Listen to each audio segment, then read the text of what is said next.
राधे राधे गुरुजी जी। मैं गाजियाबाद से आई हूँ। मेरा नाम आरती है।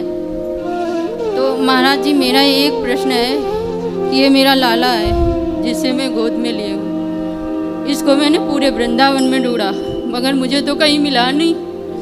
मगर ये मैं इतना रोती हूँ, मुझे रुलाता बहुत है। ना मुझे भूख लगती है, ना मैंने खाया भी नहीं है 10-11 दिन से। मगर ये मिलता ही नहीं है। मिलेगा कहाँ? जिससे पूछती हूँ बोलते हैं कि कहीं नहीं मिलेगा। कौन नहीं मिलेगा? ये रहा। तो वो तो आपके गोद में है, मिलने के का सवाल, वो तो है ही आपके पास। नहीं महाराज जी, ये गोद में तो है मेरी, ये तो मुझे भी पता है हाँ। कि मेरी गोद में है। मगर मेरा ये सवाल है कि ये मुझे बहुत रुलाते हैं। मैं अपने आप रोती हूँ, रात को उठ उठ के रोती हूँ, मुझे नींद अच्छा भी नहीं आती है। अच्छा है, भगवान की याद में रोना बहुत अच्छी बात है। तो मेरे 2 बच्चे भी हैं, मैं उनको भी तो देखना है। तो बच्चों को देखिए, उन बच्चों में ही अपने भगवान का दर्शन करो, उन बच्चों में ही हाँ। ईश्वर का दर्शन करो और अपने कर्तव्य को निभाओ। बेटों को भी देखो, कितने बड़े बड़े बच्चे हैं। एक तो 12 साल की है, एक 8 साल की बच्ची है, 2 बच्ची हैं मेरी।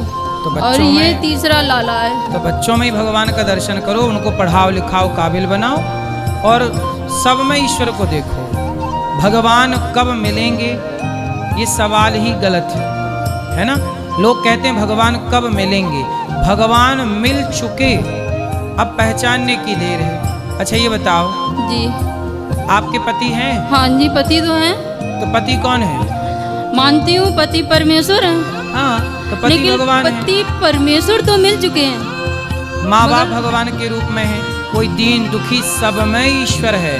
अच्छा ये बताओ, हाँ जी, घड़े में क्या है? पानी घड़े में तो पानी है, पानी निकाल दो। हाँ तो जी, क्या है? खाली है। खाली है। जी, और क्या है? मिट्टी है बाकी तो। जी घड़े में केवल मिट्टी है। हाँ। जैसे घड़े में है माटी, लेकिन आपको दिखाई क्या पड़ रहा है? घड़ा। हाँ जी, जबकि है वो क्या? मिट्टी।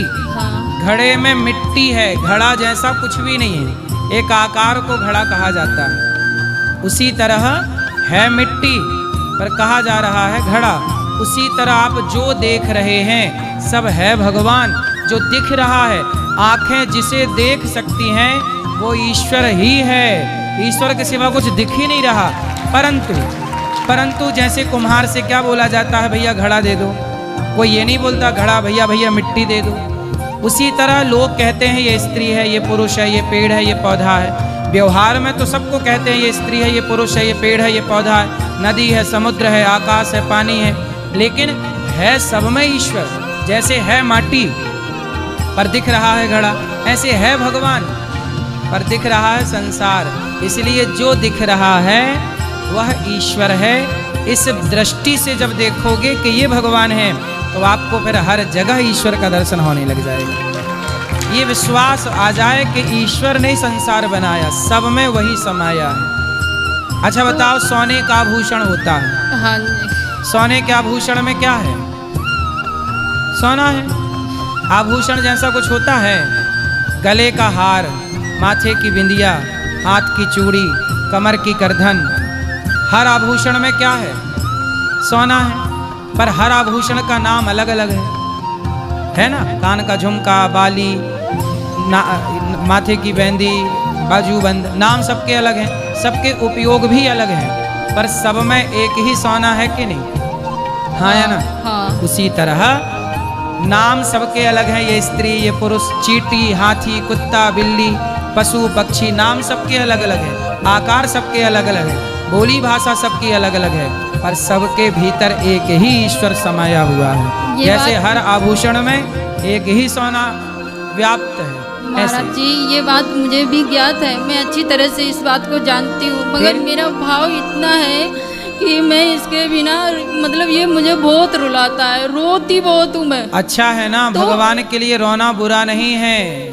भगवान के लिए द्रौपदी रोती हैं, कुंती माता रोती हैं, यशोदा मैया रोती हैं, गोपियाँ रोती हैं, भरत जी रोते हैं। राम के वियोग में भरत जी 14 साल रोए। भगवान की याद में रोना ही भक्ति है, यही सच्ची भक्ति। महाराज जी, अब मेरे पति कहते हैं कि तुमने इनको रख रखा है ना, तो तुम्हारी चिता में आग आग भी यही लगाएंगे, मैं नहीं लगाऊंगा। नहीं ठीक है, पति अपनी जगह सही है, आप भी अपनी जगह। देखो आप ना भक्ति कर रही हो, हाँ पर पति है ना, नहीं मानते वो। कोई बात नहीं, सब एक से नहीं होते। हम चाहते हैं कि सब हमारे जैसे हो जाएं, पर सब तो देखो गुलाब, बगीचे में सब तो गुलाब ना होंगे, कुछ चंपा भी रहेगी, कुछ अन्य पुष्प भी रहेंगे। बगीचे में सारे आम तो नहीं होते, बबूल भी होता है, नीम भी होती है। उसी तरह सबकी विचारधाराएं अलग अलग हैं। आप पत्नी हो ना, तो पति को लगता है कि मेरी पत्नी मुझे प्रेम करे, मुझे भोजन दे। अब आप दिन भर पूजा में लगी रहती होगी, नहीं तो पति परेशान हो जाते हो। नहीं महाराज जी, मैं पूजा नहीं करती हूँ, मैं मुझे इतना पूजा में टाइम नहीं, मैं जॉब भी करती हूँ। तो अपने पति को टाइम दिया करो। रात दिन मैं बस इन्हीं का नाम जपती। नहीं, आप अपने पति को टाइम नहीं देती हो। देती हूँ। टाइम दिया करो, पत्नी का धर्म निभाओ। आप भक्त का धर्म तो निभा रहे हैं भगवान से। मैं नहीं इनके पीछे चलती हूँ, ये मुझे परेशान करते हैं। 2 अच्छा महीने से तो कुछ ज्यादा ही कर रहे हैं। आप बहुत भाग्यशाली हैं कि आपको भगवान परेशान कर रहे हैं, वरना लोग भगवान को परेशान कर रहे हैं। वरना भक्त भगवान को परेशान करता है, ये दे दो, ये दे दो, ये कर दो, ऐसा हो जाए, हम लड्डू चढ़ाएंगे, ये हो जाए। मुझे कुछ इनसे चाहिए भी नहीं। हाँ। मैं इनसे कुछ नहीं मांगती हूँ, बस मुझे थोड़ा अपने बच्चों को 8 साल का मुझे टाइम दे दें तो मैं उनको सेवा कर सकूँ, अपने बच्चों की भी। बच्चों की सेवा करो, तो पढ़ाओ लिखाओ। अब ये इस टाइम दे नहीं रहे हैं, मैं क्या करूँ। मुझे तो यही लगता है कि किसी मंदिर में बैठ जाऊँ, जब तक यहाँ आए ना तब तक वहीं बैठी रहूँ।